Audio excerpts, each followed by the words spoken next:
You've outgrown the old version of you, so why does it still feel like you're living her life? Why does your body still say yes when your truth says no? This part isn't about becoming. It's about learning how to live from who you actually are. This video is for the ones who've already shifted. You've done the inner work. You've shed your identities, you've gone through the soul upgrades, and you feel fundamentally different on the inside. But your life, your relationships, your job, your environment, maybe even your patterns, haven't fully caught up yet. So today we're going to talk about what integration actually looks like in real life. Not the pretty, easy, simplified version, but the real, raw, empowered version. You're not confused. You're just still, in some capacity, living inside the old version of you. This is what I call energetic lag. My becoming wasn't like an overnight process. It took years until it kind of happened overnight. But the lead up, even the process in the moment to where I am now is still this kind of like long, never ending void where I'm clearly transforming, but it's happening in subtle ways beneath the surface. And I can feel that I'm going through the spiral, meaning I am experiencing a lot of the same things, a lot of the same triggers, almost like I'm going back in and I'm actually bringing new awareness and energy in with me. Uh-oh, it's gonna rain. Let's see if it like stays kind of light. Uh-oh. Oh no. Okay, it's happening. All right, we're gonna move it to the car. Okay, we are back, but why are the lights on? Turn off. The hardest part about the integration process is when you've done all the work, but you still live with or are surrounded by old survival consciousness and programming around you. And it can, whether it brings out old patterns in you or it just feels like an energetic mismatch, it can be very painful. Until it's not. For me, now I live with my parents, and this is like the birthplace of my challenges really in life. I love my parents. I'm very grateful. I have an amazing family and there's so much love, but so much dysfunction and so much trauma intergenerationally.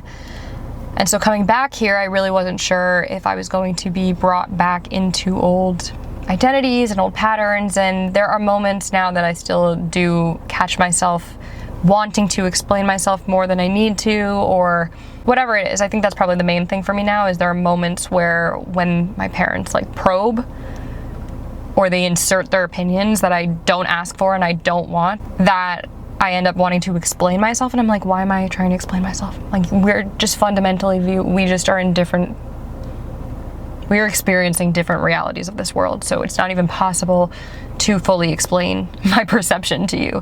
You might kind of understand it, but you're only still gonna see it from your lens. Regardless, they're not going to see me for the wholeness of who I am, because they haven't done that work on themselves. You can't, if your lens of yourself and the work you've done on yourself is this much, and someone comes in that big, you're still only gonna see this much. Because the rest is in the dark. The rest is in the shadows, and if you haven't done your shadow integration, then you can't see it. This is gonna be really chaotic. Today is just one of those days where if I wasn't so disciplined, we would not be filming. So we're just doing it, and I'm just showing up with this energy. In the car, in the rain. This is the phase where not only is your nervous system really like digesting and metabolizing the new frequency and level of truth that you are now allowing in your body, and releasing the distortion that prevented you from seeing the truth or that amount of truth.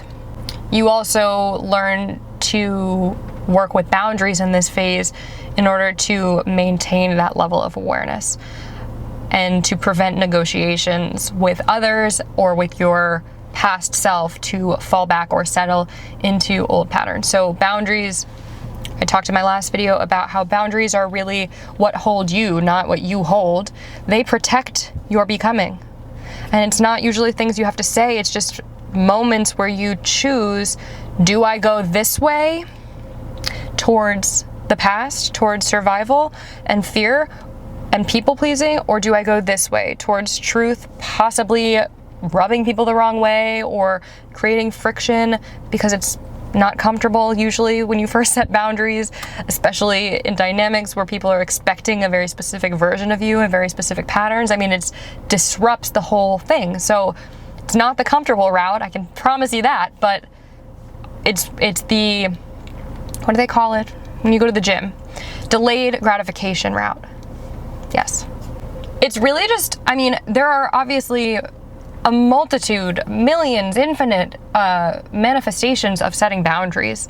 There's no like, you have to say this or you have to do this. It's gonna manifest in different ways. There's verbal, there's nonverbal, there's, you know, energetic withholding, silence. There is physically removing yourself from spaces, and then there's simply just operating so strongly at a frequency of truth and embodiment that alone is the boundary, because when people look at you, they no longer see who you were, and it just speaks for itself. But whatever the boundaries are, it's just letting whatever tethers or connections or dynamics need to evolve, whether they fall away or they transform with you, do so, because you're not available to compromise your truth in order to save whoever or whatever. And honestly, I think it's just awareness, because all these things are going to come up in this phase. All of the past behaviors and things you're going to feel like you're regressing, and you're going to notice yourself slipping at certain points. And that isn't regression. That is going deeper. We think of the spiral, because that is actually what healing is. Healing is not going up a mountain and never looking back and never, you know, that's silly, not real life. It's a spiral where you go deeper. When you heal, you're going deeper. You're not just skimming the surface of life and reactivity and distortion. You're actually going deeper into truth, into embodiment. And so as new things come up, finding ways to regulate, to take space, to set boundaries, first and foremost with yourself and with your old self. If you need to physically take space from places or people, do so. That's huge for me. If I can't have alone time, especially while I'm living with my parents and being around family a lot, that's a must. An argument came up because I insisted on taking space to myself, and my parents did not, you know, like what that brought up for them, and it was a whole thing because I simply said, this is not going to work for me. I will find another solution. And people don't want to set boundaries, especially in families or any kind of dynamic where there's emotional cowardice, people pleasing, self-betrayal, as, you know, under the guise of peace or harmony. So yeah, it's just choosing those uncomfortable moments and noticing where the opportunities are, because you'll know them. Your nervous system will be like, okay, I could respond in the way that I used to, or I could disappear and avoid, or I could, whatever it is. There's going to be a choice point again and again and again in the integration phase. And this is when you burn it into your body and your mind. It's not fun, it's not glamorous, but this is the work. Not something you're just gonna sit along for the ride and be like, all right, I'll just be resting for the next month or year. Let's be real, it's gonna be a lot longer than a month. I'll be resting for this phase of my life and just gonna enjoy the ride, and no. Sorry. No. This is the most active phase of healing, probably. Even if it feels quiet. This is where all the work, like, this is really the work. Like, when I say it's the work, I mean, like, this is the hard part. This is the part where you actually become, but I don't mean like you reinvent yourself and it's all fun and glamorous. I mean, like, you go deep down into your wiring and you rewrite the script. All right. So I'll just give some real world examples of boundaries, but to me, it's just one of those things where it's more about the foundation. Like, I think it's more important to understand the foundation of boundary setting rather than the actual examples, because it's gonna there's just infinite ways to set a boundary. But could be choosing silence over explaining. Again, that's my biggest thing with my family. I think a huge part of my role in the past was wanting, You know, if my parents would pry or try to assert their opinions, unsolicited advice, I would not only want to shut them down, but then I'd want them to understand me. Now it's like, okay, they're probably not going to fully understand. It's just something that I've had to accept, you know? And it's not a reflection of me, it's a reflection of the difference between emotional and spiritual capacity of myself and them. I've done the work. I have the depth, I've got the tools, I've got the courage, and they don't. And that's okay. My inner child, you know, may have wished that they did the work and that they did understand that they could have been the people to guide me through it, but they weren't, and they're not going to be.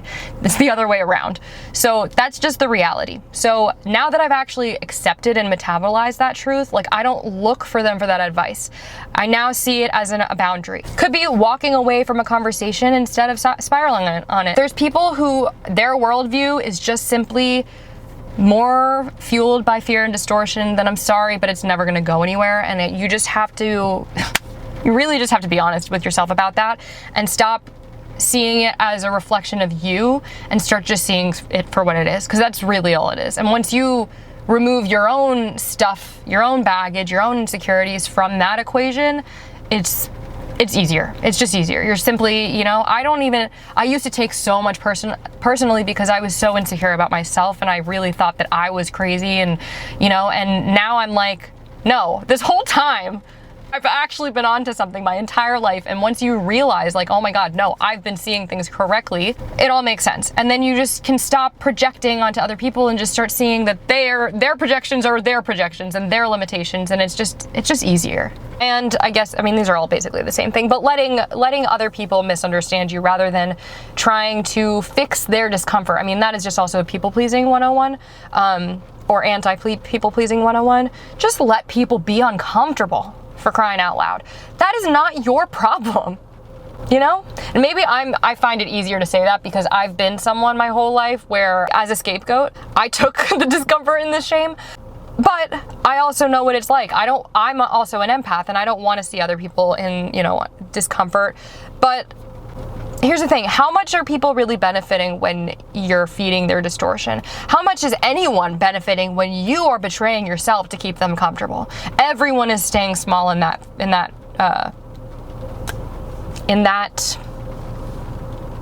what is going on up here today? I really couldn't tell you. Context in that scenario, in that case. Just learning to be like, I know this isn't what you want to hear. I hope you don't take this personally because it's truly not personal, but here's the truth. Do with that what you will.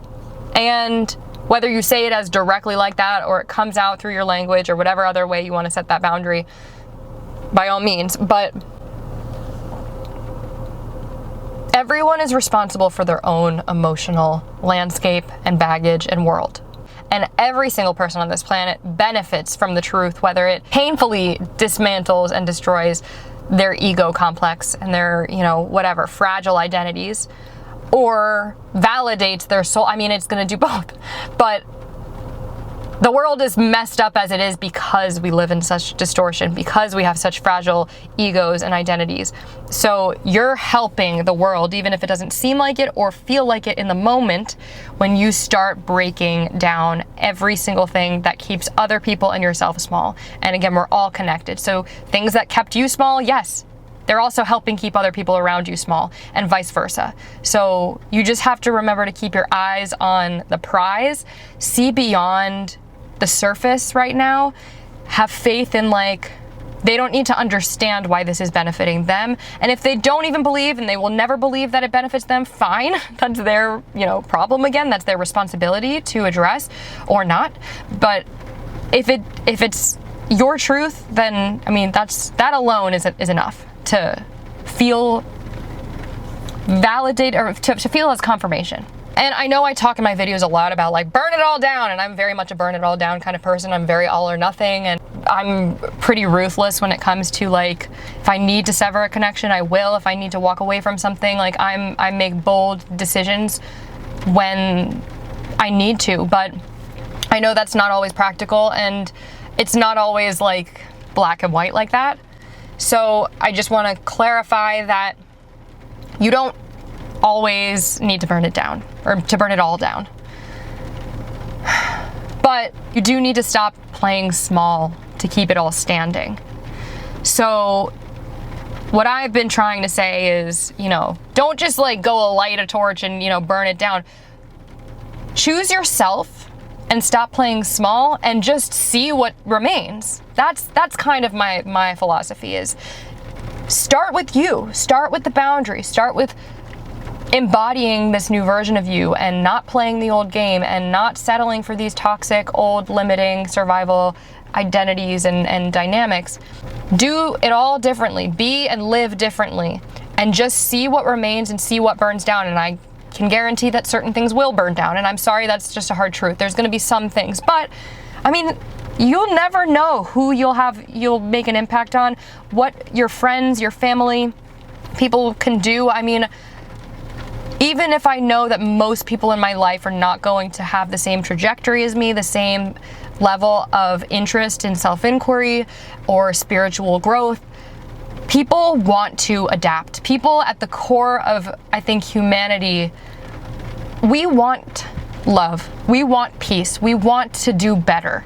And I think like the role of the ego is just to simply keep us safe. But when people understand that at the end of the day, you're not actually trying to threaten them, you're not actually thinking you're better than them, you're just outgrowing these old dynamics and you're ready to live more cleanly and honestly, there will be people who come out of the woodwork. What? People just coming out of the woodwork? I don't really know. People will join you. People will join you, okay? It's not always going to look like dramatic shifts. It's gonna look like a lot of energetic shifts. It's gonna look like and feel like I am vibrating on a new frequency. I am existing in a different world and I'm attracting and resonating with a completely different realm of opportunities and experiences and people and dynamics. That's where you're gonna see it. On the surface, you might look like the exact same person. You might even wear the same clothes, and you might even still be around the same people. Your life may look very well the same, may very well look the same. I'm gonna take a nap after this. Everything starts with energy, so let the shifts happen energetically and then watch your physical reality transform so long as you are courageous enough to let what go. To let what goes, to let what needs to go. Exactly, just letting what needs to go and let what rises with you rise. Not attaching to any outcome, anything, anyone, just letting it all flow and letting yourself move towards truth every single day with every new choice point, every new opportunity, every new fork in the road. And if there's anything that you're needing to forgive or move on from, also knowing that you don't need to perform closure. You don't need to perform anything. You're already free. Okay, my arm is tired, my brain is fried. But to wrap this up, just know that you have already done some of the biggest work. I know I already spent like 5 minutes talking about how this was the work, but you did a lot of work to get to this point. Let's be real.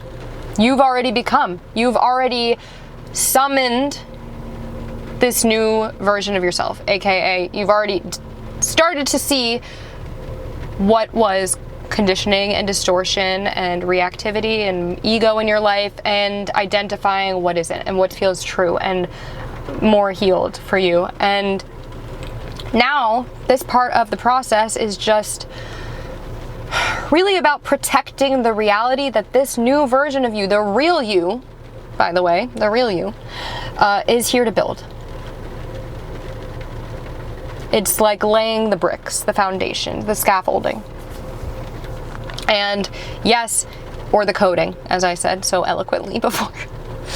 But yes, it is really messy. This is a messy part. It's a quiet part, and I am still in it too, 100%. very much still in it. So we really are in this together, and that makes me feel so much less alone and so much more purposeful about it, purpose-driven in it. So I'm just so grateful that you're here and that I have this channel to share the ins and outs of this journey with. But just know that the more that we act from our truth, from her, from the version of us or him, if you're a guy, the version from our soul, the more that we act from our soul, from our truth, the more that's what becomes our default. Like building a muscle, like going to the gym every day, like getting better at something. It's just doing it. It's just doing the practice, putting in the work, doing the reps. And it no longer, you know, once we're through with this phase, it's not just a possibility anymore. It is a lived reality. And our external world is going to start to reflect that back to us. Stay tuned for Friday's upload, where I'll be going into 5 specific practical ways to actually live from your new self. So this will be more of like a daily integration guide. I don't normally like to do practical types of stuff like this, but I'm going to try to make it my own. So it should be fun. Stay tuned for that. And if you like this video, please give it a thumbs up. Oh, and let me know. I'd love to know what your integration phase has been like. Drop a comment below. Let me know how this landed for you, where you're at in your journey, how you've been setting boundaries, how it's been looking for you, how you've been setting boundaries to protect this new version of you, the new life that you're building, or prevent yourself from falling back into old ways of being. Any questions that you have below as well. Give this video a thumbs up if you enjoyed it, and hit that subscribe button if you haven't yet already. I'll talk to you soon, and I hope you have a beautiful day. Bye.